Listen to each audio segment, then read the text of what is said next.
Hello, नमस्कार दोस्तों। आप लोगों का स्वागत है हमारे यूट्यूब चैनल पे, जिसका नाम है कृष्णा कोचिंग क्लासेस। आज मैं दोस्तों एक बहुत ही अहम मुद्दे पे बात करने वाला हूँ, ठीक है, जिससे हर कोई गरीब बहुत परेशान है। उस गरीब को या तो अपनी जान देनी पड़ जाती है इसके बदले में, या तो फिर दम घुट के क्या करता रहता है, वो धीरे धीरे मरता रहता है। जी, आज हम बात करने वाले हैं दवाओं के बारे में, मेडिसिन्स के बारे में, जो कि हमारे इंडिया में जैसे स्कूल कॉलेज एक क्या बन गया, एक बिजनेस का मॉडल बन गया, एक धंधा बन गया लोगों का। इसी तरह से हमारे देश में, भारत इंडिया में क्या है, दवाओं का भी क्या है, एक बहुत बड़ा व्यापार है, ठीक है, जिसकी हम बात करेंगे। आप थंबनेल आप लोगों को तो देख ही गया होगा, जेनरिक और जो इंग्लिश वाली मेडिसिन आती हैं, ठीक है, उसके बारे में हम लोग बात करने वाले हैं, ठीक है। सबसे पहले दोस्तों मैं आप लोगों को एक कहानी सुनाता हूँ। कहानी है कि एक रामेश्वर नाम का कोई एक बहुत गरीब आदमी रहता था, जो बेचारा दिन भर मजदूरी करता था, और शाम के टाइम में क्या होता था, तब जाकर उसको वक्त क्या होती थी, रोटी मिलती थी, ठीक है। तो एक दिन हुआ क्या, रामेश्वर क्या क्या मजदूरी करके घर से वापस लौटा, तो उसको देखा कि उसकी एक बेटी है। उसकी बेटी को क्या हुआ, बहुत तेज़ से फीवर चढ़ा हुआ था, बहुत तेज़ से उसको क्या होगा था, बुखार हो रहा था, उसकी तबीयत बहुत ज़्यादा ख़राब हो रही थी, ठीक है। अब हुआ क्या, रामेश्वर जी, ठीक है, अपनी बेटी को लेके वहाँ चले गए, अस्पताल पहुँचे। डॉक्टर ने दवा लिख दी, ठीक है। तो उस दवा को उनको लेना था बाहर से, फार्मा वाली जो दुकानें होती हैं वहाँ से लेनी थी, ठीक है। मेडिकल स्टोर पे जब रामेश्वर जाता है, ठीक है, तो उसका जो पैसे लगेंगे कितने, उसका जो बिल बना 370 रुपये का। लेकिन बड़े दुर्भाग्य की बात यह है कि रामेश्वर के थैले में उस टाइम पे सिर्फ और सिर्फ 80 रुपये थे, ठीक है। तो इसमें रामेश्वर साहब जी ने बोला कि काम करिए सर, आप मुझे जेनरिक दवाइयाँ दे दीजिए, ठीक है। तो मेडिकल स्टोर वाले बोलते हैं नहीं, यहाँ पे जेनरिक दवाइयाँ नहीं, यहाँ सिर्फ और सिर्फ पेटेंट आइटम मिलते हैं, सिर्फ इंग्लिश दवाइयाँ मिलती हैं यहाँ से, ठीक है। और इंग्लिश दवाई पे क्या होता है, कोई डिस्काउंट नहीं दिया जाता है यहाँ से, ठीक है। इसके बदले में हुआ क्या, ठीक है, रामेश्वर जी को दवा नहीं मिलती है क्योंकि उनके पास पैसे इतने ज़्यादा नहीं थे, ठीक है। फिर क्या हो गया, वो वापस लौट आए, ठीक है। इस तरह से न उनकी बच्ची का कोई इलाज हुआ और न कुछ हुआ। फिर वो क्या हुआ, उस रात वो बच्ची पूरी सोई ही नहीं, मतलब इतना परेशान थे, फीवर इसको इतना ज़्यादा हुआ था कि सोई नहीं। बहुत दुख के साथ कहना पड़ रहा है, ठीक है, कि अगले सुबह क्या हो गया, वो बच्ची थी ही नहीं, इतना ज़्यादा उसे मतलब कुल मिला के उस बच्ची की क्या हो गई, डेथ हो गई, है ना। तो सिंपल सा हम ये कह सकते हैं कि वो बच्ची बीमारी से नहीं मरी है, महंगी दवाओं से उसकी मौत हुई है, सरकार ने उसकी जान ले ली है, ठीक है। जो मेडिकल फार्मा कंपनी जो इंग्लिश दवाइयाँ बेच रही हैं, इन सब ने इसकी क्या कर ली है, जान ले लिया है, ठीक है। अब ज़रा सोचिए हमारा सिस्टम क्या है ना, क्या हमारा सिस्टम इतना बीमार है, इतना मतलब अंदर से खोखला हो चुका है, इतनी ह्यूमैनिटी लोगों के अंदर की इतनी मर गई। यहाँ से कोई बच्ची तड़प रही थी फीवर से, लेकिन उसके बारे में किसी ने कोई बात नहीं की, उसे दवा तक देने के लिए मतलब नहीं राजी हुए, ठीक है। कितना बहुत बड़ा गोलमाल हो रहा है हमारे इंडिया में, ठीक है, सिर्फ और सिर्फ इंग्लिश दवाइयों के नाम पर। जी, मैं आप लोगों को एक बात बताता हूँ, बहुत सारे बहन भाइयों को ना, लोगों को नहीं पता होता कि दवाइयाँ दो प्रकार की होती हैं ना, एक जेनरिक दवाई होती है, एक पेटेंट आइटम होता है ना, पेटेंट वाली जिसे इंग्लिश दवा हम लोग कह देते हैं, ठीक है। फ़र्क दोनों में कुछ नहीं होता दोस्तों, सारी की सारी दवाइयाँ दोनों एक जैसी ही होती हैं, ठीक है, दोनों काम एक जैसे ही करते हैं से, ठीक है। बस इंग्लिश दवाइयाँ क्या होती है, ब्रांडेड होती है ना, किसी जो बड़े बड़े लोग होते हैं, अमीर लोग होते हैं, उनकी अपनी क्या होती है, कुछ की कंपनी होती है, इसी ब्रांड के नाम से क्या करते हैं ये लोग दवाइयाँ बनाते हैं। तो दोनों का जो फार्मूला होता है दवाइयों का, जो केमिकल कंपोजिशन होता है, जो सॉल्ट होता है, वो क्या होता है, लगभग बराबर होता है, दोनों काम एक जैसे ही काम करते हैं। सिर्फ फ़र्क किसका है, नाम और दाम का, है ना। पेटेंट के नाम के दाम पर, अंग्रेजी दवाइयों के नाम पे उसका नाम क्या हो जाता है, फ़र्क इतना ही होता है, बाकी और कुछ नहीं है। ऐसे जेनरिक दवाइयाँ क्या होती हैं, बहुत सस्ती होती हैं ना, जो गवर्नमेंट कंपनियों के द्वारा बनाई जाती हैं। और इंग्लिश दवाइयों में क्या होता है, मुनाफा बहुत ज़्यादा होता है, बहुत प्रॉफिट होता है, हाई रेटेड प्रॉफिट होता है। जैसे कि मार्केट में अगर मैं देख लूँ पैरासीटामोल, है ना, पैरासीटामोल मार्केट में अगर जेनरिक आप लेने जाते हैं तो एक टेबलेट आपको पड़ती है 2 से ढाई रुपये की पड़ेगी, या फिर मुश्किल से 1 से 1.5 रुपये की पड़ेगी। वहीं अगर आप पेटेंट आइटम लेने जाते हैं तो 35 से 100 रुपये की पड़ जाती है, ठीक है। एक पत्ते की बात करें, सॉरी, एक पत्ता जो होता है जिसमें से 10 टेबलेट होती है पैरासीटामोल की, वो 2 से ढाई रुपये पड़ती है, 3 रुपये पड़ जाती है 10 गोली की पत्ती। और वहीं पे जो इंग्लिश दवा होती है कितनी पड़ जाती है, 35 से 100 रुपये के बीच में आपके पड़ जाते हैं, ठीक। एमॉक्सिलिन करके एक दवा होती है ना, 8 रुपये पत्ते मिलती है। अगर वहीं आप इंग्लिश दवा लेंगे, पेटेंट आइटम इसका लेंगे, तो पेटेंट आइटम पड़ेगा आपका एक 120 रुपये, 150 रुपये का क्या हो जाती है, इतने महंगे पड़ जाते हैं, ठीक है। जबकि क्या कहती है कि जो WHO के हिसाब से ना, वर्ल्ड हेल्थ ऑर्गेनाइजेशन क्या करते हैं, रिपोर्ट जारी करते हैं, उस रिपोर्ट के अनुसार ये कहते हैं कि जेनरिक दवाइयाँ जो होती हैं 90 से 95% सस्ती होती हैं। जी, आपने सही सुना, कि मतलब जो दवा आपको 100 रुपये की पड़ती है, वो मुश्किल से 90 से 95% आपको सस्ती पड़ेगी, कुल मिला के आपकी दवा 5 से 6 रुपये की क्या होगी, पड़ेगी यहाँ से, ठीक है। और असर एक जैसे करती हैं, दोनों दवाएँ बिल्कुल सेम काम करती हैं, चाहे आपका जेनरिक हो चाहे पेटेंट हो। फिर भी इन सब पे क्या इतना मारामारी क्यों है ना, इतना खुलेआम अपने इंडिया में क्यों इतना मतलब लूटा जा रहा है यहाँ से, ठीक है। और सरकार को सब चीज़ पता है, ऐसा नहीं कि गवर्नमेंट कुछ नहीं पता, क्यों, क्योंकि जो जेनरिक दवाइयाँ होती हैं इसको कौन इशू करता है? सिर्फ गवर्नमेंट कंपनियाँ करती हैं ऐसे। और जो पेटेंट आइटम होते हैं, ये जो बड़े बड़े बिजनेसमैन होते हैं ना, जिनको पैसे कमाना होता है, उनके यहाँ से किया जाता है। आप किसी भी पेटेंट आइटम को लेने चले जाएंगे है ना, रेट टू रेट बिकते हैं, ऐसा नहीं कि कोई डिस्काउंट दे दें या कुछ दे दें। मैं आपको अपनी कई मतलब मेरे साथ ही ऐसा बहुत सारा हादसा हो, बहुत सारा वाक्य घर में देखिए, ये टाइम ऐसा कि हर घर में कोई ना कोई बीमार ही रहता है। मेरे घर में कोई ना कोई बीमार ही रहता है, दादाजी हो गए और घर में ऐसे लोग बीमार रहते हैं, जिनकी दवा लेने जाते हैं तो कई बार मेरी क्या होती है, उनसे मतलब लड़ाई हो जाती है, थोड़ी सी मतलब नोक झोंक हो जाती है इसी बात को लेकर कि सर आप एक तो पेटेंट आइटम हमें दे रहे हैं और ऐसी दवाई ये लोग लिख देते हैं कि जहाँ से आप दवा ले रहे हैं, जहाँ जिस डॉक्टर को दिखाए वो दवा वहीं पे मिलेगी और कहीं नहीं मिल सकती है यहाँ से, ठीक है। कोई डिस्काउंट भी नहीं देते हैं, MRP रेट टू रेट क्या करते हैं, सारी की सारी दवाइयाँ बेची जाती हैं ऐसे, ठीक है। क्यों? क्योंकि ब्रांडेड दवाइयों में जो होता है मुनाफा बहुत ज़्यादा है और जेनरिक दवाइयों में ऐसा मुनाफा कुछ नहीं हो पाता। जेनरिक दवाइयाँ क्या होती हैं, बहुत सस्ती जाती हैं। और ब्रांडेड दवाइयाँ डॉक्टर के लिखने का रीज़न क्या है, ठीक है, ऐसा क्या होता है डॉक्टर जो क्या कहते हैं ब्रांडेड दवाइयाँ लिखते हैं, बहुत बड़ा इसका रीज़न है। इसका सबसे बड़ा रीज़न तो ये है कि जो ब्रांडेड कंपनियों के जो मालिक होते हैं, जो बिजनेसमैन होते हैं, बहुत बड़े पैसे वाले होते हैं, जो डॉक्टर उनकी दवाई, उनकी कंपनियों की दवाइयों को क्या करते हैं, इशू करते हैं, मार्केट में क्या करते हैं, बेचते हैं।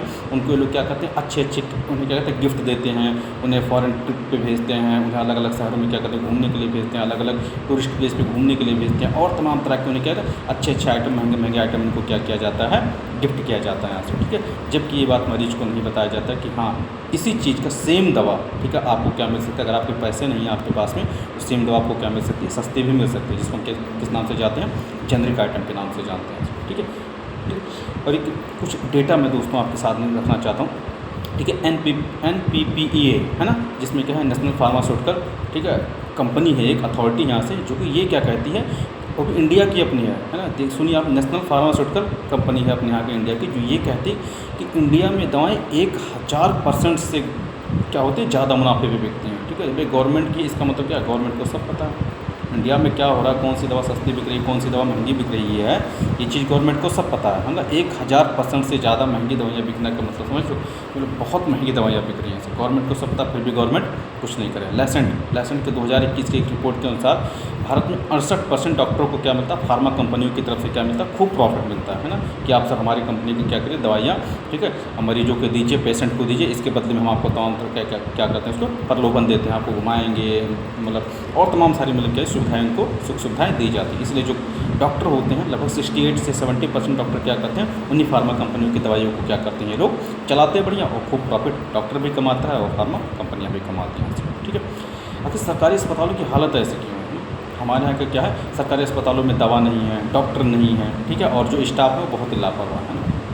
अक्सर सरकारी अस्पताल में आप देखते जाएंगे, ठीक है, इतनी लापरवाही होती है, इतनी लापरवाही थी, इसीलिए जो आदमी होता है मजबूर होकर कहाँ पे जाने के मजबूर हो जाता है, ठीक है। प्राइवेट हॉस्पिटल हो गया, प्राइवेट क्लिनिक हो गया, इन सब पे जाने के लिए क्या हो जाता है, मजबूर हो जाता है। जन औषधि केंद्र पे दवाएँ होती हैं ना, दवाएँ वहाँ से गायब है ना, गवर्नमेंट ने कहने के लिए जन औषधि केंद्र बना दे, लेकिन वहाँ से क्या होते हैं, दवाएँ ही गायब होते हैं, दुकान बंद होती है, वहाँ के स्टाफ ही सारे के सारे क्या होते हैं, गायब हो जाते हैं, ठीक है। वहाँ पे जाओगे कोई मिलेगा नहीं, बैठ कर आपको वेट करना पड़ेगा, मजबूरी में आप उठ के कहीं और चले जाएंगे, ठीक है। मरीजों को कहा जाता है कि बाहर से करिए, अगर आप जाते भी चलो आपको डॉक्टर मिल भी गया, ठीक है, डॉक्टर क्या कहेगा, आप ये दवा जाके क्या कीजिए, इसको आप बाहर से ले लीजिए, दवा यहाँ पे नहीं है। RTI रिपोर्ट आई थी 2000 में, ठीक है, राइट टू इन्फॉर्मेशन, जो कि 2005 में आया था, इसके हिसाब से एक RTI रिपोर्ट आई है 2023 में, ठीक है।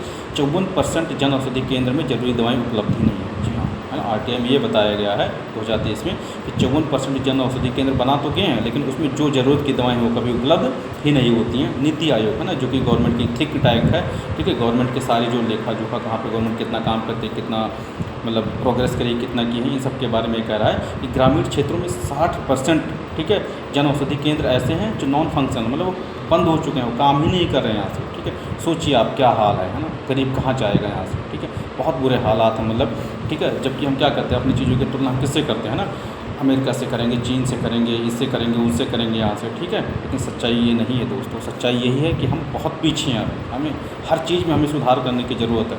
अगर हमें किसी से अपने कोई बात रखने के लिए बोल दिया जाता तो हमारे यहाँ के जो मिनिस्टर हैं, जो नेता हैं, आके सीधे बोल देते हैं, हम तो उसका यूज़ ही नहीं करते हैं। जी आप सही कह रहे हैं, आपको कोई दिक्कत होती है तो आप एम्स चले जाते हैं, है ना, या फ़ॉरेन कंट्री में चले जाते हैं, विदेशों में चले जाते हैं। गरीब आदमी कहाँ जाए? गरीब आदमी के लिए सरकारी अस्पताल ही आसरा होता है, सहारा होता है। यहाँ पे भी इतनी लोट मची होती है कि क्या करते हैं, कोई भी चीज़ वहाँ से अच्छे से खरीद नहीं पाते यहाँ से, ठीक है। लेकिन हमें क्या करना, हमें अपनी तुलना पाकिस्तान से नहीं करना कि पाकिस्तान से हमारा इतना अच्छा है, पाकिस्तान से हमारा उतना अच्छा है, भूटान से अच्छा है, बांग्लादेश से अच्छा, श्रीलंका से अच्छा। नहीं, आपको इनसे अच्छा नहीं बनना, हमें अच्छा बनना है यूएसए से, अमेरिका से, यूके से, और जो यूरोपियन जो कंट्री है वहाँ से हमें क्या करना है, उससे अच्छा बनना है, ठीक है। आपको जान के बहुत ज़्यादा हैरानी होगी कि हमारे इंडिया में जहाँ पे पेटेंट आइटम को, इंग्लिश दवाओं को बहुत ज़्यादा प्रमोट किया जाता है, वहीं से अमेरिका हो गया, यूके हो गया, है ना, और चीन हो गया, इन सब देशों में क्या किया जाता है, जेनरिक दवाइयों को सबसे ज़्यादा प्रमोट किया जाता है। वहाँ के लोगों को ज़्यादा से ज़्यादा क्या कहते हैं, फ्री सुविधाएँ दी जाती है, जिससे वहाँ के लोग क्या रहें, स्वस्थ रहें, अच्छे रहें, और वो क्या कर सकें, अच्छे से वो काम कर सकें, ठीक है। हमारे यहाँ डॉक्टरों की ऐसी लिखाई होती है, ऐसे लिखते हैं कि कहीं ऐसा ना हो कि पेशेंट कहीं पढ़ ले, है ना, पेशेंट पढ़ लेगा तो उसे भी पता चल जाएगा उसके बारे में, ठीक है। क्योंकि विदेशों में, अमेरिका हो गया, इन सब कंट्रियों में क्या किया जाता है, दवाइयों के सॉल्ट लिखे जाते हैं, ठीक है। जी हाँ, सही सुना आपने, दवाइयों के सॉल्ट लिखे जाते हैं कि इस दवा पे क्या होती है, ये सॉल्ट होता है यहाँ से, ठीक है। और दवा पे अच्छी खासी डिस्काउंट भी दिए जाते हैं, छूट दिए जाते हैं, मरीजों को लूटा नहीं जाता वहाँ पे, ठीक है, मरीजों का अच्छे से इलाज किया जाता है। जबकि वहीं भारत में कोई भी बिल्कुल है ब्रांडेड दवाई दिया जाएगा, पेटेंट आइटम दिया जाएगा, और डिस्काउंट के नाम पे तो वो ऐसे मुँह बना लेते हैं, लगता है जैसे उनकी प्रॉपर्टी किसी ने मांग ली हो, 10-5% डिस्काउंट के नाम पे यहाँ से, ठीक है। यूएसए, अमेरिका की मैं बात कर रहा हूँ, 89 से 90% लोग क्या करते हैं, जेनरिक दवा यूज़ करते हैं, ठीक है। और डिस्काउंट भी उनको दे, जेनरिक दवा दिया जाता है, ऊपर से क्या किया जाता है, डिस्काउंट भी दिया जाता है। और उनके यहाँ तो प्राइस कंट्रोल करने का क्या है, रेगुलेटेड अथॉरिटी भी, एक अथॉरिटी उन्होंने बना रखा है, जिससे क्या कर सकता है कि अगर कोई फार्मास्यूटिकल कंपनी, कोई प्राइवेट, कोई भी है ना, मतलब जहाँ पे दवाइयाँ मिलती हैं, आप वहाँ पे क्या कर सकते हैं, उसको रेगुलेट करने के लिए क्या है, लॉ एंड ऑर्डर होना चाहिए। यूके में भी यही हाल है, लगभग 84 से 85% क्या करते हैं, जेनरिक दवाएँ यूज़ करते हैं। लेकिन इंडिया में तो बहुत सारे लोगों को यही नहीं पता है कि जेनरिक दवाई होती क्या है, क्या होता है। उनको तो सिर्फ बस इंग्लिश दवा पता होती है कि डॉक्टर के पास के दवा दे दिया जाए, 200, 300, 500, 1000 की दवा दे देते हैं।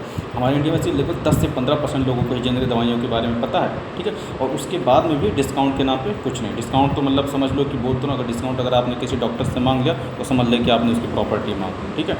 वो बहुत ही मतलब इतना गुस्से से देखेगा ऐसे कि सर हम क्या कमा रहे हैं, क्या कर रहे हैं, ऐसा कर रही हो, लगता है कि मतलब हमें फ्री में चीज़ें दे रहे हैं यहाँ से, ठीक है। जन औषधि योजना है, सरकार कहती है कि हर जिले में एक जन औषधि केंद्र खोलेंगे, ठीक है। जन औषधि केंद्र खेलना बड़ी बात नहीं सर, जन औषधि केंद्र में औषधि होना बहुत बड़ी बात है ना। जब पर ज़मीनी हकीकत यही है कि वहाँ पे औषधि ही नहीं होता है, डॉक्टर गायब होते हैं, स्टाफ गायब होते हैं, दवा नहीं होती है। अगर कुछ लेना होता हमें तो क्या कहेंगे, तुम्हें बाहर से लेना, डॉक्टर मिल भी क्या तो ऐसी दवा लिख देगा, कहेंगे कि क्या हमें इसको बाहर से लेना है, ठीक है।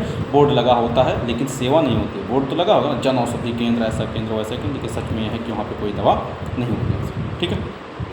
एक रिपोर्ट में आपको होता है, सीएजी की एक रिपोर्ट आती है 2022 में, जिसमें क्या होता है, लगभग 18,000 करोड़ खर्च हुए, लेकिन 60% केंद्रों में स्टॉक आउट की समस्या, मतलब जो जन औषधि केंद्र बनाए थे उसके लिए जो दवाओं के लिए खर्चा किया गया था, 18,000 करोड़ रुपए क्या किए गए थे, खर्चे किए गए थे। लेकिन सही बात है कि 60% इसमें से जन औषधि केंद्र ऐसे थे जिसमें दवाएँ ही नहीं थी। समझ में नहीं आता 18,000 जो करोड़, सॉरी 1800 करोड़ रुपये, हम सॉरी माफ़ कीजिएगा, 1800 करोड़ रुपये किसको खर्च हुए, कहाँ पे खर्च किए, कौन खा गया, कुछ नहीं पता चल रहा है ना। और जो जन औषधि केंद्र वहाँ पे दवाएं ही नहीं अवेलेबल है यहाँ से, ठीक है। असली समाधान क्या है, कैसे इसको मतलब सुधारा जा सकता है, कैसे किया जाए। डॉक्टर को जेनरिक दवा लिखना अनिवार्य किया जाए। एक हमारे यहाँ पे रेगुलेटरी अथॉरिटी बनाना चाहिए, एक ऐसा अथॉरिटी कि हर एक फार्मास्यूटिकल को, चाहे कोई प्राइवेट डॉक्टर हो, चाहे कोई गवर्नमेंट डॉक्टर हो, हर किसी को क्या होना, जेनरिक दवा लिखना अनिवार्य किया जाए, बहुत ही कंपलसरी किया जाना चाहिए कि हर हाल में आपको जेनरिक दवा लिखना ही लिखना है। फार्मा कंपनियां जो प्राइवेट कंपनियां, फार्मास्यूटिकल कंपनियां बैठी हैं, उनके ऊपर क्या करना चाहिए, प्राइस कैप लगाना चाहिए। जी हाँ, जो 8 रुपये की होती है दवा होती है, 10 रुपये की, तो उस पर सीधे 150 रुपये, 200 रुपये, 400 रुपये प्राइस होते हैं, पता नहीं क्या सोच के MRP लगाते हैं। गवर्नमेंट को सब पता है, लेकिन गवर्नमेंट भी क्या करती है, इस पर पीछे खूब प्रॉफिट कमाती है, भर के प्रॉफिट कमाती है यहाँ से, ठीक है। इसलिए गवर्नमेंट भी कुछ नहीं करी है, वो तो सारे एक थाली क्या है, चट्टे बट्टे यहाँ से, ठीक है। मेडिकल स्टोर पर जेनरिक दवाइयाँ अंदरूप मतलब कंपलसरी कर दिया जाए कि मेडिकल स्टोर पे, हाँ ठीक है, पेटेंट आइटम आप रखिए, लेकिन उसके साथ साथ में आपको जेनरिक दवा भी क्या करना पड़ेगा, रखना पड़ेगा यहाँ पे, ठीक है। डॉक्टर द्वारा ब्रांड नहीं, सिर्फ साल्ट लिखना कानून है। जी हाँ, जैसे अमेरिका में चलता है, डॉक्टर क्या कहता है, ब्रांडेड दवाइयों को सिर्फ नाम लिख देता है, ठीक है। वो भी ऐसे नाम लिखता है कि पेशेंट उसको पढ़ भी नहीं सकता है। लेकिन अमेरिका में क्या होता है, वहाँ पर जो सॉल्ट लिखा जाता है, जो भी दवा लिखा जाता है, उसको सॉल्ट लिखा जाता है कि हाँ हाँ ये दवा इस काम में आती है और ये सॉल्ट इसके अंदर पड़ा। ये चीज़ हमारे इंडिया में भी क्या होना चाहिए, लागू होना चाहिए। और एक अच्छी पहल ये भी हो सकती है, ठीक है, जेनरिक फाइंडर ऐप के नाम से हमें क्या करना चाहिए, एक ऐप बना देना चाहिए, एक एप्लीकेशन बनाना चाहिए जिसमें सॉल्ट डालो, आपको ये पता चल जाएगा कि इस सॉल्ट में ये दवाई आपको क्या हो जाती है, सस्ती रूप में क्या हो जाती है, अवेलेबल हो जाएगी और पेशेंट वहाँ से उसको क्या करेगा, आसानी से वो खरीद सकेगा यहाँ से। ठीक है, क्या आप जानते हैं, है ना, कि आपकी जेब को लूटा जा रहा है ना। इतना सब होने के बाद में आपको ये चीज़ पता होनी चाहिए कि आपकी जेब को लूटा है। देखो सरकार हर एक तरह से मतलब ये चाहती है कि सिर्फ आप पैसा दें उसके, बस सरकार को आपको पैसा से मतलब है, चाहे राशन फ्री में दे देगी, ये देगी, वो दे देगी, लेकिन आपको पढ़ाई फ्री में नहीं देगी, एजुकेशन नहीं फ्री में नहीं देगी। ठीक है, और कोई चीज़ जिससे आप बोलने के लायक हो जाएँ, आप अपने पैर पे खड़े हों, आप आवाज़ बनने के लायक हो जाएँ, आप सरकार से सवाल पूछ सकें, इस लायक सरकार आपको नहीं बनने देगी। ठीक है, इस चीज़ का आप लोग ध्यान रखिएगा। क्या आपने कभी दवा खरीदते वक्त पूछा इसका जेनरिक क्या है? ठीक है, मैं आप लोगों से सवाल पूछना चाह रहा हूँ यहाँ से, ठीक है, कि क्या आपने कभी जो मतलब हॉस्पिटल होता है, फार्मास्यूटिकल होते हैं या फिर मेडिकल शॉप्स होते हैं, उस पर जाते हुए क्या आपने कभी जेनरिक दवा के बारे में पूछा? अगर नहीं पूछा तो आपको पूछना चाहिए, आपका फ़र्ज़ बनता है ना। डॉक्टर से पूछिए कि सर आप मुझे क्या कर दीजिए इसकी, ठीक है, जेनरिक दवा मुझे दे दीजिए। ठीक है, क्यों सरकार चुप क्यों है जब दवा कंपनियां 10 की दवा 150 में बेचती है? गवर्नमेंट को मैंने कहा गवर्नमेंट का सब पता है, जब कोई दवा 10 रुपये की होती है 150 रुपये में बेची जाती है, सरकार क्यों चुप है? क्यों? क्योंकि सरकार का भी इसमें क्या जाता है, प्रॉफिट जाता है। ठीक है, अब वक्त है सवाल करने में। जी हाँ, है ना, आप इस वीडियो को देखिए, ज़्यादा से ज़्यादा लोगों को क्या कीजिए, शेयर कीजिए, जो इसके बारे में नहीं जानते उनसे बात कीजिए। देखिए दोस्तों, सच्चाई ये है कि गलत करने वाला ही गलत नहीं होता, हमेशा गलत सहने वाला भी क्या होता है, गलत होता। तो अगर आप लोग आवाज़ नहीं उठाएंगे, जहाँ कहीं भी दवा लेने जाइए, ठीक है, ऐसा कोई नहीं जिसके घर में आज के टाइम पे कोई बीमार नहीं हो। छोटा बच्चा क्या होता है, एक प्रेगनेंसी से लेके बच्चे के मरने दम तक उसे क्या कर चाहिए होता है, दवा चाहिए होता है, ये इंजेक्शन, वो इंजेक्शन, ऐसी दवा, वैसी दवा। तो आप लोगों से रिक्वेस्ट है, जहाँ भी जाएँ, ठीक है, डॉक्टर से अच्छे से बात करें, जेनरिक दवा के बारे में बात करें, ठीक है, किस पे कितना डिस्काउंट हो सकता है उस पर अच्छे से बात करें। ठीक है, अब वक्त है सवाल करने का। ठीक है, अगर आज आप नहीं खड़े होंगे अपने हक़ के लिए, तो याद करिए किसी टाइम पर हम लोग अंग्रेज़ों के गुलाम हुआ करते थे। आज जो भी सरकार में रहेगा, चाहे कांग्रेस हो, एनडीए हो, कोई भी सरकार हो, बीजेपी की सरकार हो, ठीक है, हमें उसके गुलाम बन के ही रहना पड़ेगा, वरना अगली बार आप बीमार होंगे, ठीक है, और दवा नहीं मिलेगा, सिर्फ और सिर्फ क्या मिलेगा, अफसोस मिलेगा। सबसे बड़ी दिक्कत ये है कि, है ना, लोग हमारे यहाँ क्या सोचते हैं कि वो जाने, है ना, उसके साथ ऐसा कुछ है, लेकिन ये मत सोचिए दोस्त, है ना, ये ध्यान रखिए कि आपके घर में भी कोई ना कोई है, कोई ना कोई बीमार होगा। अगर आज आप दूसरों की वजह से पीछे हट रहे हैं, तो कल आपके साथ भी ये घटना हो सकती है। इसलिए आप लोगों से हाथ जोड़कर विनती है, एक साथ सब लोग क्या करें, ठीक है, आवाज़ उठाएं, ठीक है, कहीं भी जाएं, ठीक है, आवाज़ उठाएं, बात करें, अपने हक़ के लिए क्या करें, लड़ें। जेनरिक दवा आपका हक़ है, बिल्कुल सही बात है। जेनरिक दवा आपके डॉक्टर देकर आपके ऊपर एहसान नहीं करेगा। ठीक है, माना कि डॉक्टर भगवान होते हैं, लेकिन अब उनको इतना भी भगवान मत बना दिया जाए कि सच में भगवान का दर्जा, मतलब किसी और का दर्जा किसी और को मिल जाए यहाँ से। ठीक है, जेनरिक दवा आपका हक़ बनता है, आप उनसे मांगिए, गर्व से बोलिए कि हमें जेनरिक दवा दीजिए सर, हमारे पास इतने पैसे नहीं है। ठीक है, इसे छीनिए नहीं, मांगिए। ठीक है, ये आपका हक़ बनता है। तो इसलिए आप लोगों से रिक्वेस्ट है, वीडियो तो अच्छी नहीं बनती है दोस्तों, पर मेरा प्रयास बहुत ही कोशिश अच्छा है कि जिससे मैं एक समाज में अपने क्या कर सकूँ, एक समाज को जागरूक कर सकूँ, कुछ अच्छी ऐसी ऐसी चीज़ों के बारे में बता सकूँ जिससे लोग जागरूक हों, लोग जानें कि हाँ ऐसी भी चीज़ें होती हैं। क्योंकि हमारे यहाँ दिक्कत क्या है ना, कि बहुत सारे जो ना जानने की वजह से अभाव में क्या कर जाते हैं, बहुत सारी गलतियाँ कर बैठते हैं, बेचारों को पैसे चला जाता है, बेचारों का टाइम चला जाता है, क्योंकि उन्हें पता नहीं होता। ठीक है, तो इस वीडियो को ज़्यादा से ज़्यादा लोगों को शेयर कीजिए, जिससे उनको उनके हक़ की चीज़ों को क्या कर सकें, मिल सके। ठीक है, दवा क्या है, व्यापार नहीं है, ज़रूरत है हमारी। आप इससे व्यापार मत बनाइए, हमारी क्या है, ज़रूरत है। ठीक है, धन्यवाद, थैंक यू, जय हिंद, जय भारत।